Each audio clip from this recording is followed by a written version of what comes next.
queridos ouvintes da Rádio Mundial, Vibe Mundial.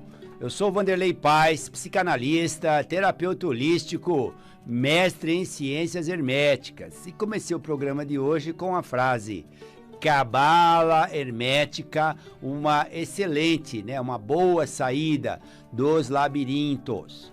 De que labirintos nós estamos falando? E, para quem está me ouvindo pela primeira vez, o que seria mesmo cabala hermética? Todos nós, seres humanos, traçamos muitos labirintos em nossa vida. E às vezes não conseguimos sair. Então você pensa que está entrando numa linha reta ou numa espiral ascendente e você está sempre voltando no mesmo ponto sem encontrar saída. Isso vale para pessoas que estão tentando fazer algo bom para o seu corpo físico e quando vê estão se intoxicando com excesso de medicação, ou então aqueles que começam a fazer um tratamento válido, adequado para ele, de repente ele para na metade e volta e meia faz a mesma coisa, tem uma alimentação saudável por 2 semanas, por 1 mês, mas depois descamba e a alimentação fica novamente pesada, tóxica. Então esse é um labirinto físico. E o labirinto financeiro, mesma coisa, ou profissional. Então, existem caminhos e caminhos que você pode traçar, né, e reduzir aquilo que possa ser uma despesa excessiva, um desgaste no seu caminho e começar uma espiral ascendente até atingir um patamar de equilíbrio necessário, sem nenhuma incoerência e sem nenhuma ambição desmedida, manter o equilíbrio no seu patamar de coerência das coisas materiais, pois vivemos num mundo tridimensional. A mesma coisa com sentimentos e relacionamentos interpessoais. Há pessoas que não dão a mínima para relacionamento interpessoal e só pensam em si próprias, como se diz, só olham para o próprio umbigo. E isso é muito ruim, é desequilibrante. Mas há outras pessoas que o extremo oposto são totalmente dependentes do relacionamento interpessoal, no sentido de se sentir sempre carentes demais, sempre precisando de um elogio, sempre precisando de que alguém dê atenção porque não conseguem por si próprias serem felizes, fazer sua autocarícia, a sua autoapreciação. O ser humano precisa de equilíbrio. Você não precisa ser um ermitão, viver isolado de todos e ao mesmo tempo, então, carente, sempre sendo um tipo arroz de festa ou simplesmente subserviente num relacionamento afetivo. Tudo isso requer equilíbrio. E a mesma coisa a vida espiritual. Tem alguns que se declaram ateus, não acreditam em nada e criam desse tal ateísmo um dogma. Mesmo que estão vendo que existem evidências que algo existe, que há uma inteligência, uma consciência no universo, que vai do macro ao microcosmos, que está para muito além da consciência humana, continuam negando isto, porque acham que isso é se mostrar intelectual e tudo mais, é um desequilíbrio, como aquele que crê em tudo, toda hora, a todo momento, com excesso de misticismo e caindo em mistificações, também é um outro desequilíbrio. Então, quando eu digo a cabala hermética, uma boa saída, uma excelente saída para os labirintos que nós mesmos criamos, estou falando então de uma ciência hermética, também pode ser chamada de ciência sagrada, assim como a geometria sagrada, como a alquimia, que te ajuda a sair de labirintos que nós mesmos criamos individualmente e como sociedade também. Então, a cabala hermética, como a cabala em si mesma, ela sempre nós vamos reportar quando nós queremos entrar em algo escrito sobre cabala, há livros antigos como Sefer e Yetzirah. Sefer em hebraico já quer dizer livro. Livro é Sefer e Yetzirah. Alguns chamam de livro da criação. Mas, literalmente, Sefer, a palavra Yetzirah, tem a ver com formação. Com a formação de um mundo escola como o nosso. Com a formação de um universo. Então, isso é o Sefer Yetzirah. Você vai dizer, mas que livro é esse?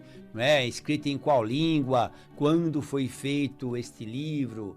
quando a gente vai estudar aí as histórias, algo falado historicamente sobre o Sefer Yetzirah, nós vamos chegar lá no século XIII, na Espanha, onde alguns rabinos começaram a falar sobre o Sefer Yetzirah e já tinham-se vários volumes de livros escritos em hebraico, escritos em inglês, escritos em espanhol, não é?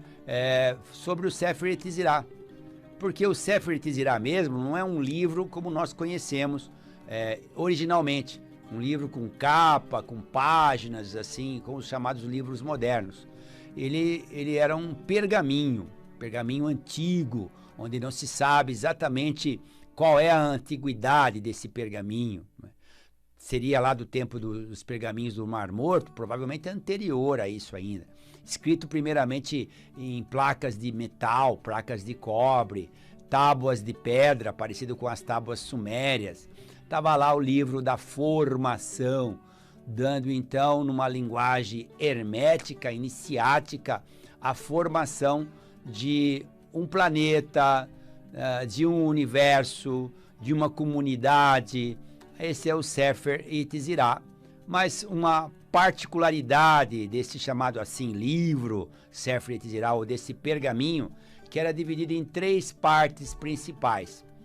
Então, o início da formação, a formação já praticamente já é feita, e a parte executiva dessa formação, a parte funcional daquilo que já estava formado. Então, a formação de um grupo, por exemplo, de WhatsApp, o grupo já formado e agora a funcionabilidade dele. Isso é um exemplo do Sefer Yetzirah, como pergaminho, dava também até a formação de um pensamento, de um sentimento, de uma atitude. E então, esse Sefer Yetzirah, quando se fala em Cabala, você reporta ao Sefer Yetzirah. Existem outros livros, que é o Sefer Bahir, que é um outro livro antigo, mas a referência é o Sefer Yetzirah. E o que se fala então, que em tempos muito longínquos, em vários lugares do mundo, rabinos ou estudiosos da Kabbalah se internalizaram em cavernas para estudar o Sefer Yetzirah desde sua origem cósmica, filosófica, e colocarmos aquilo na nossa prática da vida diária.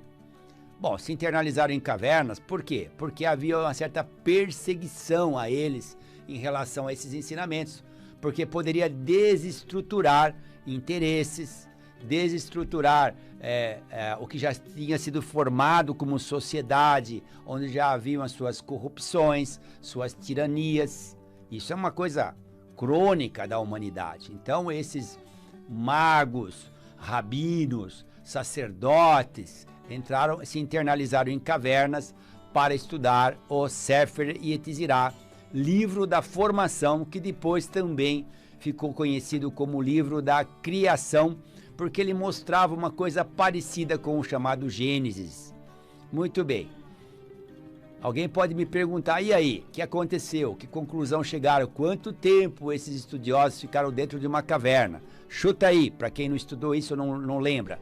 Quanto tempo vocês acham que eles ficaram dentro de cavernas, meio que escondidos, estudando esse livro secreto, que era o Sefer Yetzirah? 13 anos. 13 anos internalizados em cavernas para estudar o Sefer Yetzirah. Não vou falar aonde é a caverna, nada, porque eu também não saberia dizer, mas ficaram internalizados. Essas cavernas não são assim objeto de turismo, nada. São cavernas sagradas que têm lá seus objetivos até hoje. Mas ao ficarem internalizados, alguns deles geraram um outro livro, um outro pergaminho que virou um livro, chamado Zohar ou Zohar, né? Z-O-H-A-R, Zohar ou Zohar, também conhecido como um livro importante nas raízes da Kabbalah.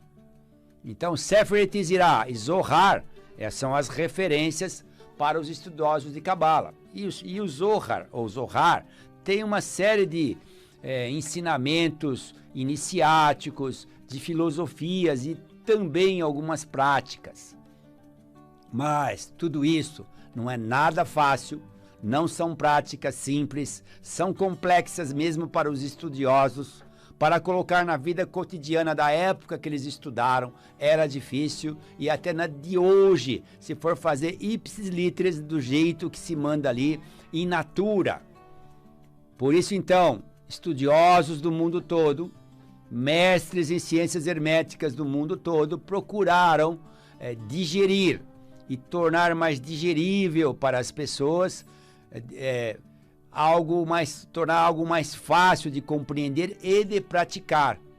Então aí vem a cabala hermética, que não está restringida a um único povo, chamada de cabala hermética, tradição oral e também escrita. Os guardiões principal deste nome, chamado cabala, nossos irmãos judeus.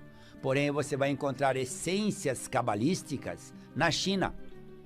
Você vai encontrar em povos europeus, povos asiáticos, não com o nome de cabala, mas respeitando escrituras antigas, símbolos, práticas corporais, formas geométricas, cores, e como você aplica isso no seu cotidiano, na sua alimentação, na sua ginástica, no seu vestuário, nos banhos fitoterápicos. Então aí vem a cabala hermética. Quando você estuda o taoísmo e o I Ching, conhecido como livro das mutações, o I Ching, que é baseado em hexagramas, que não é a estrela de 6 pontas de Davi, e são sim traços que são traços inteiros ou traços partidos, partindo de 8 trigramas, e as suas recombinações criam-se 64 hexagramas do I Ching, ou livro das mutações, que serve de conhecimento do alto esoterismo, do taoísmo chinês, do taoísmo mundial, vamos dizer assim, e também serve de oráculo também, de autoconhecimento. Ali está a essência cabalística da China. Mas você vai encontrar nos ensinamentos dos celtas, que tinham seus alfabetos, por exemplo, baseado em árvores. Então, você tinha lá o abeto, que é um tipo de árvore, correspondia a uma letra do alfabeto celta, né? Você tem, por exemplo, ali o carvalho, correspondia a uma outra letra, e isso também se transformou no alfabeto viking, por exemplo, as chamadas runas, que são letras de um alfabeto antigo e, ao mesmo tempo, se tornam o quê? Instrumentos de autoconhecimento, como é o caso do chamado tarô, originado do livro de Thoth, que veio de Hermes Trismegisto. Então, quando você falar de Hermes Trismegisto, você vai falar Grécia, Egito, e aí tem toda a chave da cabala hermética também, através das chamadas ciências herméticas, dos conceitos herméticos que você estuda em relação à tábua de esmeralda, por exemplo. Claro que existiu mais do que uma tábua de esmeralda, mas nós falamos de uma tábua de esmeraldas, de esmeralda com seus escritos. Assim como está em cima, está embaixo. Um conceito básico. Assim como está no macrocosmos, está no microcosmos, e o sinal é um dedo levantado para o alto, mostrando o espaço, e outro para baixo, mostrando então o microcosmos, que é a primeira lâmina chamada tarô, ou rota, ou ator, né? Ator da sua própria vida. E esse tarô, então, tem uma primeira letra de um alfabeto. Se for do grego, é o alfa. Se for do alfabeto hebraico, é o Aleph. Se for do nosso alfabeto, é a letra A. Então aparece o mago com uma mesa, com instrumentos sagrados, um cálice, uma espada, um cetro, uma estrela. Esses instrumentos você vai enxergar vestígios na Igreja Católica. Santos e santos segurando o quê? Uma taça, um cálice. Santos e santos segurando o quê? Uma espada, ou um cajado, ou um escudo, ou um livro. E tudo isso tem a ver com a parte ritualística da Cabala. Vibe Mundial 95,7